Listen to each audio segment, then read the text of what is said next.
నమస్కారం, నేను మిస్ వికలాంగుల బ్యాక్లాగ్ ఉద్యోగాలకు దరఖాస్తు చేసుకోవడానికి ఎంత వయసు ఉండాలి, అంటే ఎన్ని సంవత్సరాలు వచ్చే వరకు వికలాంగులు ఈ పోస్టులకు దరఖాస్తు చేసుకునే అవకాశం అనేది ఉంటుంది. ఆ తర్వాత 10వ తరగతి లోపు చదువుకున్నటువంటి వారికి ఈ బ్యాక్లాగ్ ఉద్యోగాలలో ఎలాంటి అవకాశాలు ఉంటాయి అన్న వివరాలను ఈరోజు మీకు ఈ వీడియో ద్వారా అందించడం అనేది జరుగుతుంది. ఎందుకంటే చాలామంది గ్రామీణ ప్రాంతాల్లోని వికలాంగులకు ఈ బ్యాక్లాగ్ పోస్టుల గురించి తెలియదనే చెప్పాలి. నేను నా జీవితంలో ఎదురైనటువంటి ఒక సంఘటనను మీకు తెలియజేస్తాను. 2011లో నేను ఆ టైంలో వికలాంగుల ఉద్యమంలో ఉధృతంగా పాల్గొంటున్న టైంలో ఒక మండలం నుంచి నేను వెళ్తుండగా ఆ మండలానికి సంబంధించినటువంటి ఒక మిత్రుడు ఒక చెట్టు కింద మట్టిలో సైకిళ్లకు పంచర్లు వేస్తూ కనిపించడం అనేది జరిగింది. అతన్ని చూసి నేను అక్కడ ఆగి ఏంటన్నా పరిస్థితి అని అడిగాను.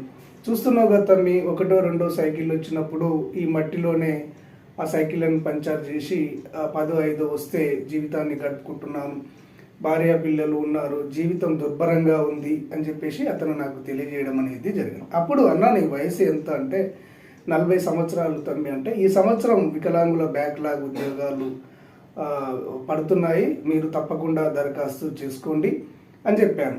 అన్నట్టుగానే ఆ సంవత్సరం బ్యాక్లాగ్ ఉద్యోగాలకు సంబంధించిన నోటిఫికేషన్ వచ్చింది.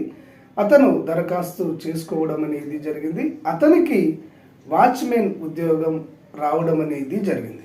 అప్పటి నుంచి అతని జీవితంలో కొద్దిపాటి మార్పు రావడం అనేది జరిగింది. ఇప్పుడు పిల్ల పాపలతోటి ఎలాంటి ఇబ్బంది లేకుండా జీవితాన్ని గడుపుతున్నాడు. ఇది నేను 2011లో చూసినటువంటి సంఘటన. ఓకే ఫ్రెండ్స్, ఇక సబ్జెక్టులోకి వచ్చినట్లయితే ఈ బ్యాక్లాగ్ పోస్టులకు దరఖాస్తు చేసుకోవడానికి ఇటు ఆంధ్రప్రదేశ్లో కానీ అటు తెలంగాణలో కానీ 2 ప్రభుత్వాలు 52 సంవత్సరాల వరకు అవకాశాన్ని కల్పించడం అనేది జరుగుతుంది. అంటే ఇక్కడ నోటిఫికేషన్లో పేర్కొన్నట్టు ఏ తేదీనైతే పేర్కొంటారో ఆ తేదీలోపు 52 సంవత్సరాలు దాటకుండా ఉన్న ప్రతి ఒక్కరూ కూడా ఈ వికలాంగుల పోస్టులకు దరఖాస్తు చేసుకోవచ్చు. ఈ బ్యాక్లాగ్ పోస్టులలో ముఖ్యంగా 3 విధానాలపైన ఈ సెలెక్టింగ్ అనేది జరుగుతుందని గత వీడియోలో తెలియజేశాను. మీకు ఎక్కువ డిజబిలిటీ 100కు 100% వైకల్యం ఉన్న వారికి ప్రాధాన్యం ఉంటుంది.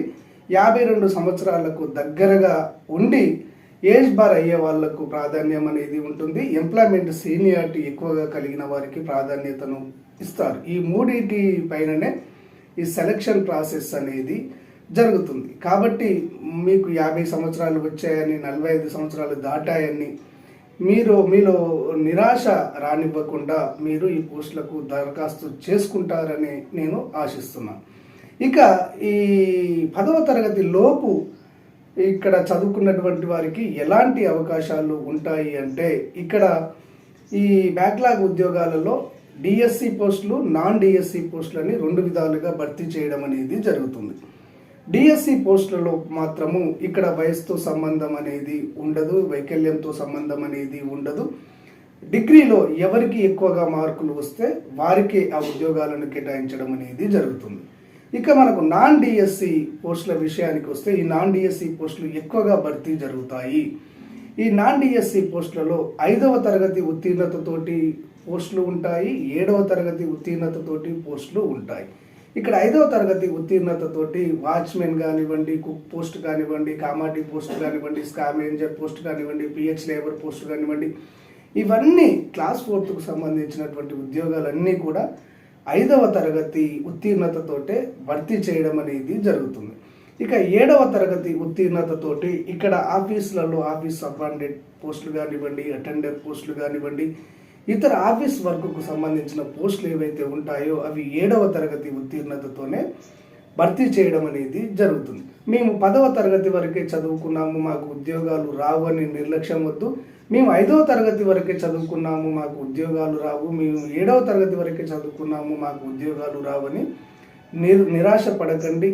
మీరు 5వ తరగతి వరకు చదివినా, 7వ తరగతి వరకు చదివినా, 10వ తరగతి వరకు చదివినా కావలసింది మీరు చదువుకున్నటువంటి ఆ సర్టిఫికేట్ను తీసుకొని, మీ వికలాంగుల సర్టిఫికేట్ను తీసుకొని, ఎంప్లాయ్మెంట్ కార్డును తీసుకొని, మీ డేట్ ఆఫ్ బర్త్ సర్టిఫికేట్ను తీసుకొని వికలాంగుల పోస్టులు పడ్డప్పుడు మీరు తప్పకుండా దరఖాస్తు చేసుకోండి. ఓకే ఫ్రెండ్స్, క్లారిటీగా అర్థమైంది అనుకుంటాను.